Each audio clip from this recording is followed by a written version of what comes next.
It was seamless and unremarked upon this shift on the BBC News at 10 last night, from alarming images of the Spanish National Police trying to stop an independence referendum from taking place in Catalonia to images of a stopped Brexit march in Manchester, England ahead of the Tory party conference this week.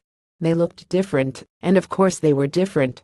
In the former, there was brute state force, the visiting of Riyadh police, violence on non-rioters, including pensioners, citizens who are merely exercising their right to vote. And in the latter, the usual army of the angry middle classes traipsed through the streets, faces painted in the colors of the EU flag, doing what every citizen has a right to do: protest against something. But there was a commonality, and the Manchester placards revealed it. Stopped Brexit, exit Brexit, they said. Or they depicted Brexit as a pile of shit that should be wiped away, erased, forgotten. In both Manchester and Catalonia, in different ways, the same cry went up: crush popular sentiment. That's the thing about the British cultural elite's performance of disdain for yesterday's police brutality in Catalonia. They have already done over here what the state has now done in Spain. They have already raged against a referendum and tried to overturn it, though non-violently, of course, preferring to marshal the financial clout of the bitter business elite, the unelected power of lords, and the technocratic leverage of Brussels itself to diminish, or even destroy, the largest democratic cry in British history: the votes of 17.4 million people against continued British membership of the EU.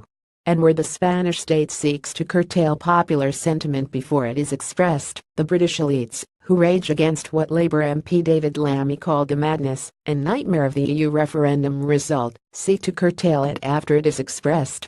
Yet though they have different methods and choose different times to strike, the British warriors against Brexit and the Spanish attackers of Catalan voters share a common disregard for the views of citizens. That shocking image of a Spanish police officer carrying away a ballot box so that Catalan people could not express themselves is but a rougher, more honest version of the British cultural elite's relentless demonization of the low-information votes that went into referendum boxes here in June last year, and their demand that these votes now be ignored or watered down. Both of these spectacles, one violent, one peaceful, one preempting ballot box upset, the other following it, speak to a deeply worrying trend in the EU today, and among its influential supporters, of fear of citizens' views, and a deep fear of any kind of change or uncertainty. This is not to say that the events in Catalonia are uncomplicated, that they are a simple case of democracy against tyranny, of people against a state. It's more complex than that. It doesn't lend itself to easy side-taking. While the referendum rage of the Spanish state in response to Catalonia and of the British cultural elite in response to Brexit are comparable, this doesn't mean Catalan nationalism is comparable to Brexit. It isn't. It lacks, distinctly, Brexit's positive progressive democratic quality. As many have pointed out, the independence referendum in Catalonia was essentially an illegal enterprise, given it had been refused a green light under constitutional law, a constitution that was voted through in 1978 by a huge majority of Spaniards, including 90% of Catalan voters. The constitution grants autonomy to Catalonia, but also affirms the indissolubility of the Spanish nation. It's a democratic constitution, and the referendum went against it. The Brexit referendum, in contrast, was legal, free, fair, nationwide, and democratic.